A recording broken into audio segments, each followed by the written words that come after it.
Eu só posso te dizer uma coisa. Hoje, no Giro da Jana, tem de cara polêmica sobre o carnaval e sobre pessoas liberais que talvez não sejam tão liberais assim. Vem comigo, tem Giro da Jana, tem Janaflix, tem polêmica, tem carnaval, tem tudo o que importa nesta vida.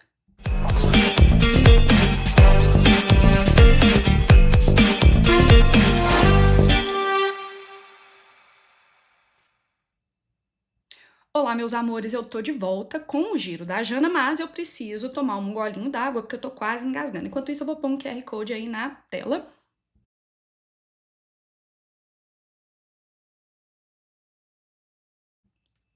Água tomada, muito obrigada.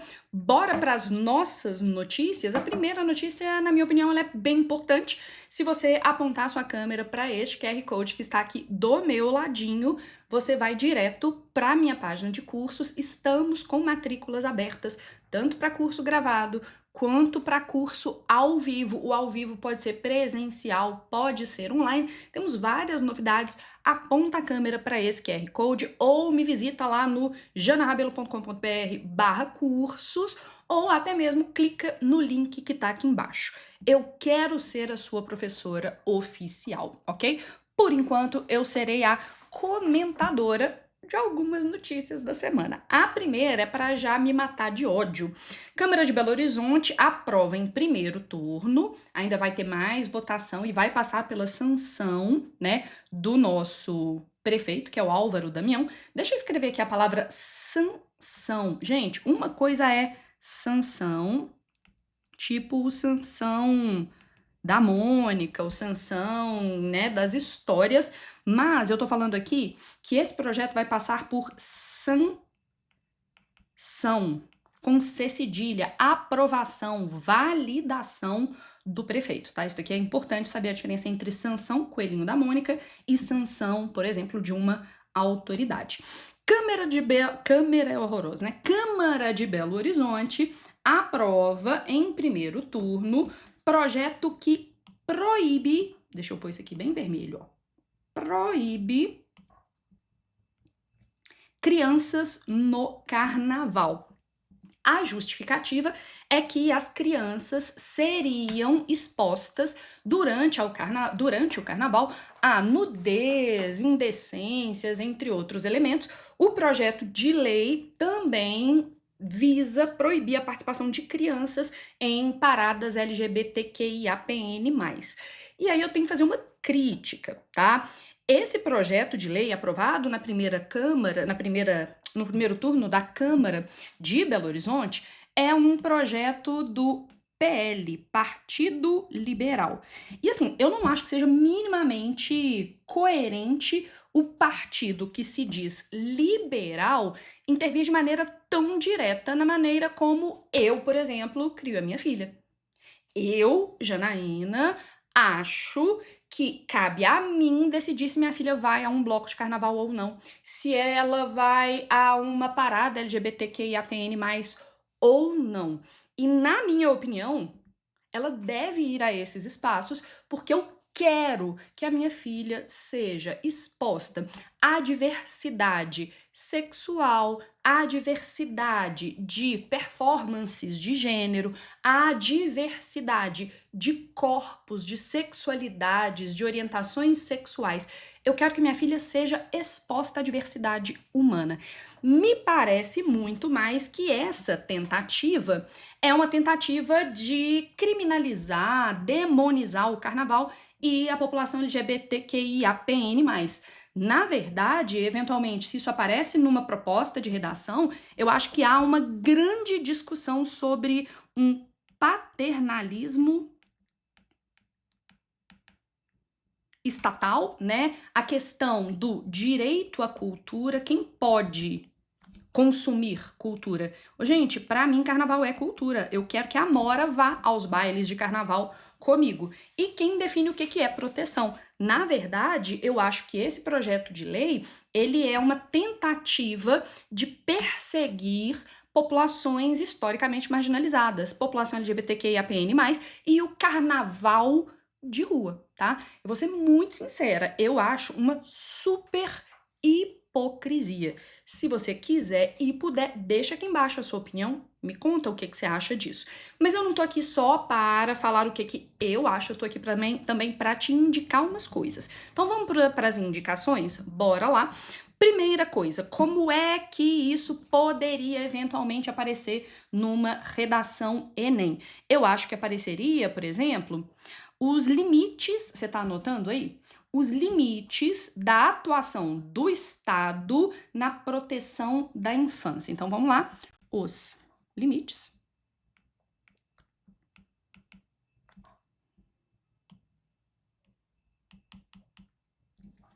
da atuação do Estado, Estado com letra maiúscula, minha letra tá horrorosa, na proteção da infância. E aí essa noção de proteção da infância, nossa, que letra horrorosa. Gente, eu juro que quando eu tô dando aula no mundo real, minha letra não é tão feia assim não, tá?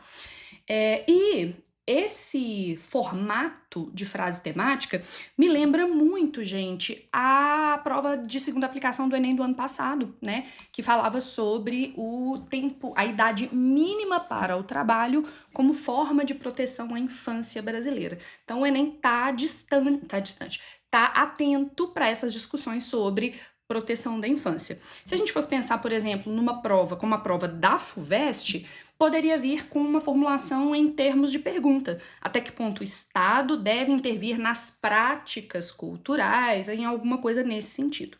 De todo modo, eu sugeriria, como repertórios socioculturais, eu vou pôr minha luvinha aqui para não dar pau na tela. Essa luvinha tem me salvado muito. Eu acho que, eventualmente, você poderia citar o filósofo, então já vamos colocar a área do conhecimento dele, Miguel é horroroso, Michel de Certeau, procurei o nome dele, e o Michel de Certeau fala, né, da cultura como uma prática cotidiana que é construída de baixo para cima. E, de certa maneira, na hora que o Estado intervém em quem pode aproveitar o carnaval, é uma decisão de cima para baixo, eu acho bem autoritária, eu acho bem pouco liberal. Mas vamos ser muito sinceros? O Partido Liberal, de liberal não tem nada, né? Fica aí esta dica. Então, essa noção de cultura como prática cotidiana. O Michel de Certeau tem um livro muito bom que se chama A Construção do Cotidiano. Muito legal, bem legal. Além disso, acho que a gente poderia eventualmente usar uma outra filósofa, que é a Hannah Arendt. A Hannah Arendt discute muito na sua obra os limites entre a esfera pública e privada. Eu, por exemplo, usaria a Hannah Arendt para falar que isso é o governo de Belo Horizonte, a prefeitura, né, os vereadores, para ser mais exata, invadindo o meu espaço privado, as escolhas que eu faço para a minha filha. Acho que vão derrubar isso aí, hein? Eu acho que é um pouco inconstitucional nessa proposta. E se você quiser, eventualmente, assistir a alguma coisa sobre a questão do carnaval, da representatividade, dos aspectos mais ligados à diversidade no carnaval, tem um filme, que é um documentário, na verdade, né, que se chama O Samba, tá aparecendo aí? Tá.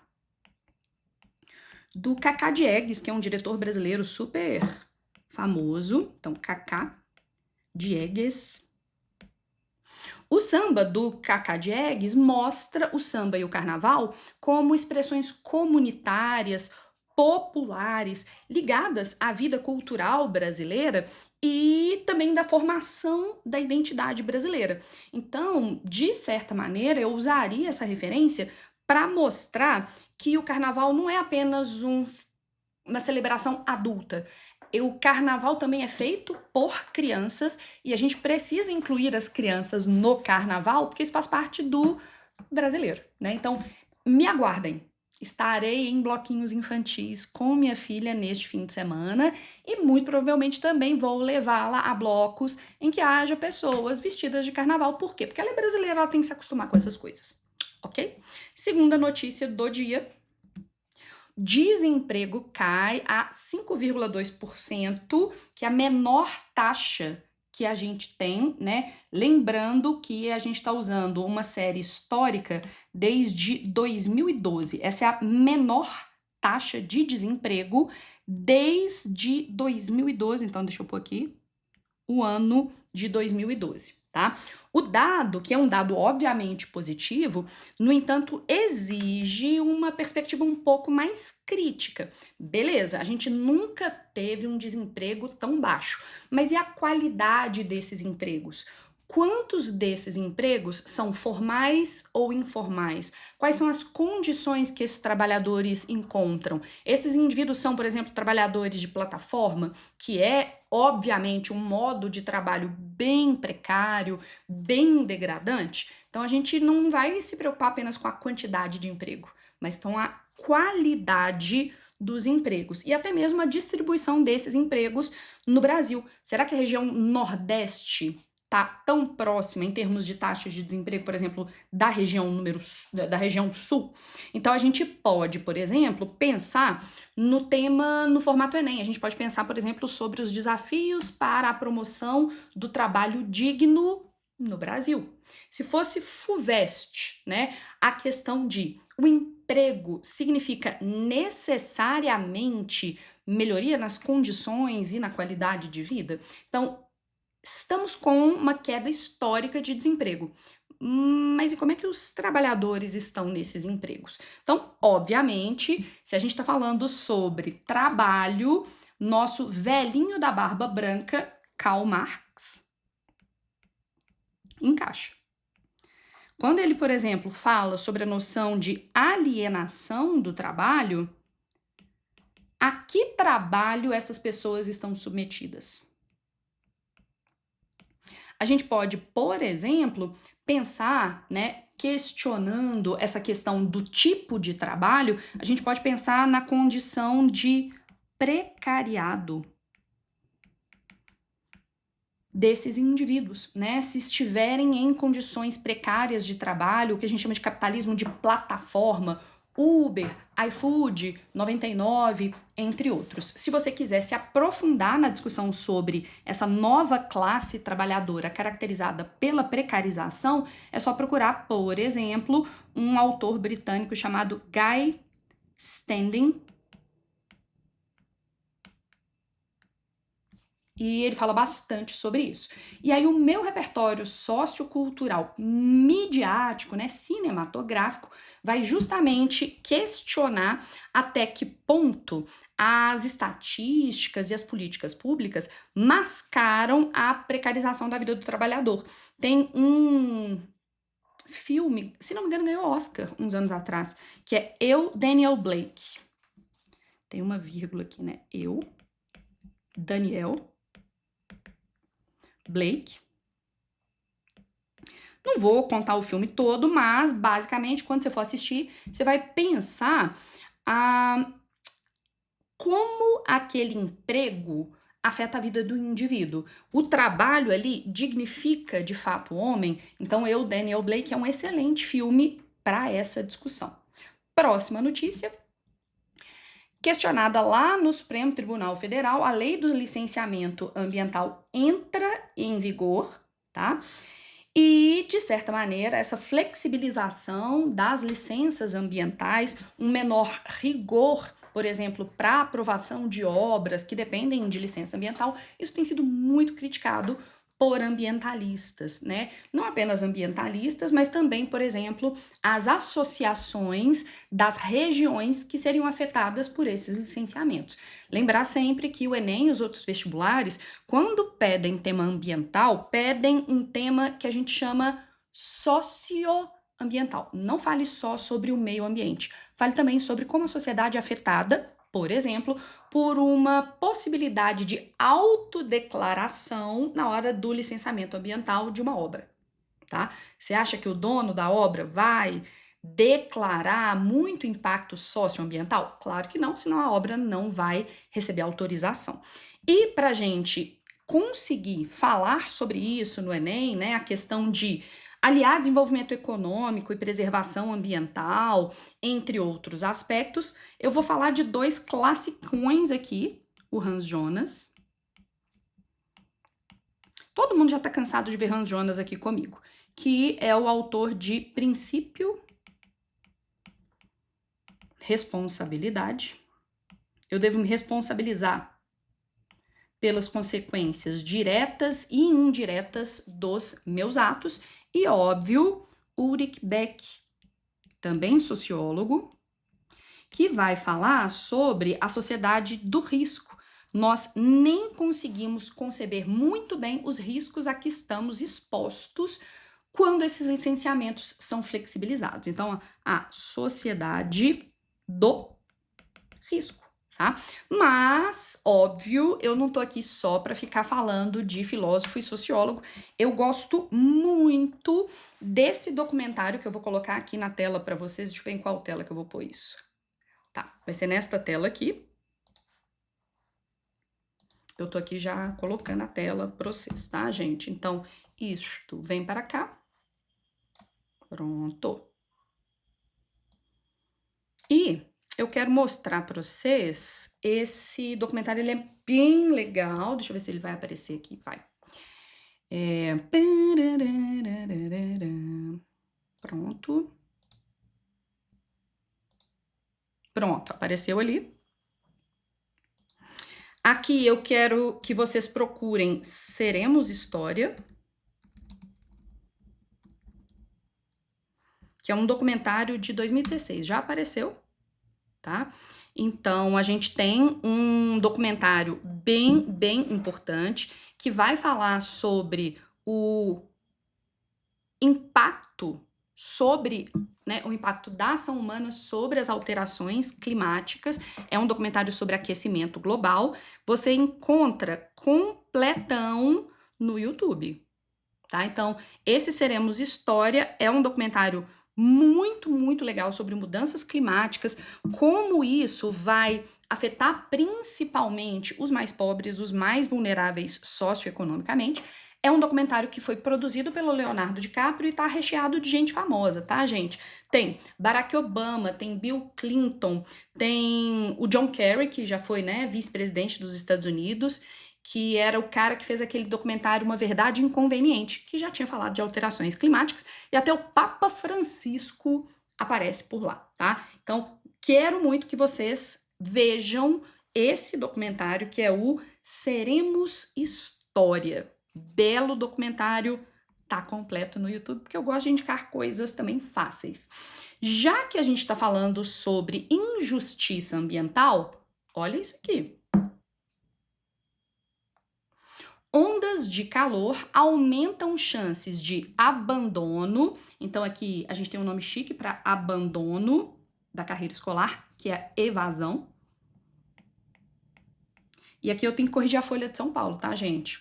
O nome dos segmentos educacionais tem inicial maiúscula obrigatoriamente, tá?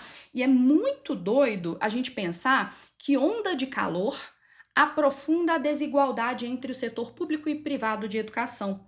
Esse efeito não é sentido em escolas particulares, onde em geral há melhor estrutura, seja infraestrutura em termos de construção com conforto térmico, seja, por exemplo, uma escola que oferece ar-condicionado, né? Então, uma coisa interessante é você, se quiser, dentro desse texto, se você for escrever, por exemplo, sobre os impactos socioambientais das alterações climáticas, tá? Eu usaria, por exemplo, o conceito de injustiça ambiental, como as questões ambientais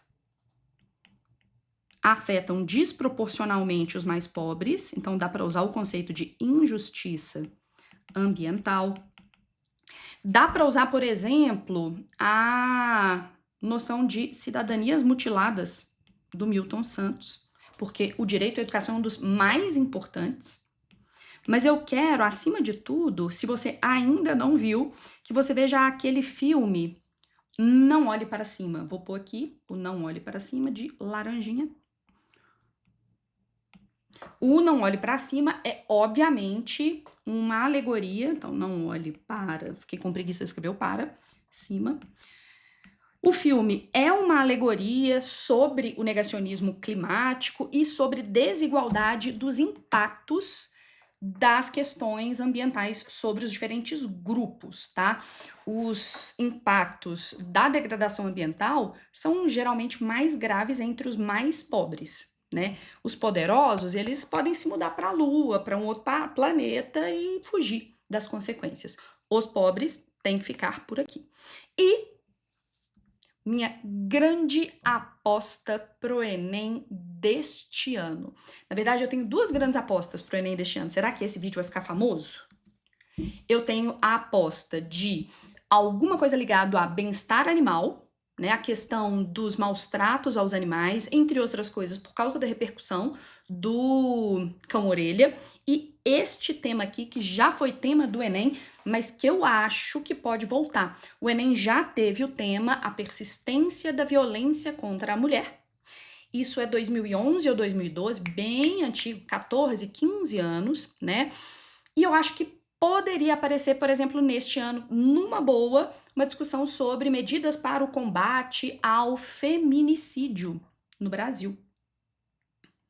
A gente tem, né, um crescimento no número de casos de feminicídio. Infelizmente, vários ficaram famosos. Agora, hoje, de ontem para hoje, uma jovem aqui em Belo Horizonte, uma adolescente, foi assassinada. Se não me engano, ela tinha 14 ou 15 anos e o ex-namorado tinha 17 anos, ele foi até o trabalho dela e atirou nela e acabou atingindo mais outras duas pessoas que também, infelizmente, morreram, né? Eu tô aqui com a rebordosa desse caso. Então, a gente tem um crescimento do número de casos de feminicídio e de denúncias de violência contra a mulher. Alguma coisa tá acontecendo. Então, quando a gente, por exemplo, tem um dado do FBSP, tá? Vale a pena você anotar. Fórum Brasileiro de Segurança Pública. O Fórum Brasileiro de Segurança Pública é uma fonte muito confiável, muito validada de informações sobre formas de violência no Brasil. E aí eu acho, por exemplo, que se no Enem cair alguma coisa como os desafios para o enfrentamento da violência contra a mulher no Brasil, ia ter um dado do Fórum Brasileiro de Segurança Pública, tá? Ó, antes dessas mulheres serem assassinadas, com certeza elas passaram por outras formas de violência e essas violências todas são fruto da violência simbólica, oi Pierre Bourdieu, tudo jóia? Representada pela misoginia, né, pelo ódio à mulher, a ideia de que a mulher seria um cidadão de segunda classe. Então eu usaria violência simbólica do Pierre Bourdieu. Sempre vai ter um Bourdieuzinho aqui, tá, gente?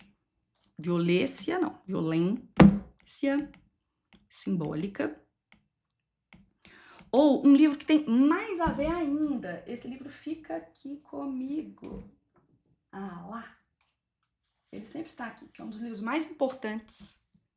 Vocês vão ver aqui nos bastidores pegando o livro, tá? Que é o Gênero, Patriarcado e Violência, da Eliette Saffioti, tá?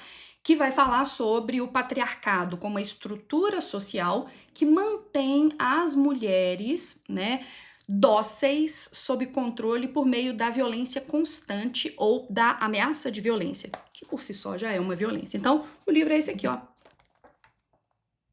Gênero, Patriarcado e Violência, da Eliette Saffioti. Então, aqui, Eliette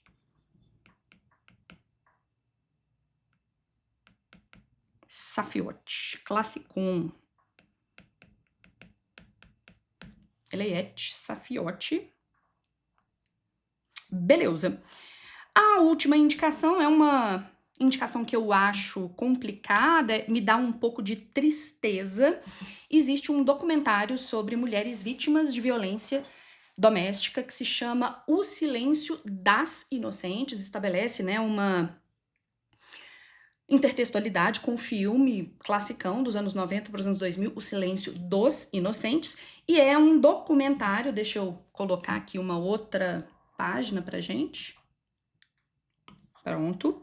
E é um documentário que expõe a distância entre as leis, entre os discursos e a proteção real das mulheres, né?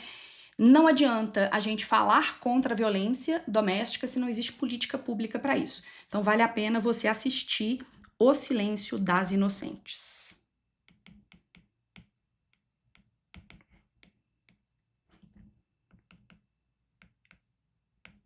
Documentário lindo, triste, bate fundo, mas muito importante. E aí eu te pergunto, o que você acha das minhas duas dicas hoje de temas para o Enem 2026? A questão dos maus tratos aos animais e a questão da violência contra a mulher, que já caiu, mas que pode, infelizmente, cair novamente, porque é um problema que se mantém. Assista a O Silêncio das Inocentes. É bem legal, tá? Meninos, foi um prazer ter estado com vocês. Na próxima segunda-feira tem vídeo gravado às 7 horas e 7 minutos. Deixa aqui embaixo as suas indicações também de filmes, documentários, músicas, filósofos, sociólogos, antropólogos, o que você quiser sobre os assuntos que a gente tratou. Beijo, bom fim de semana!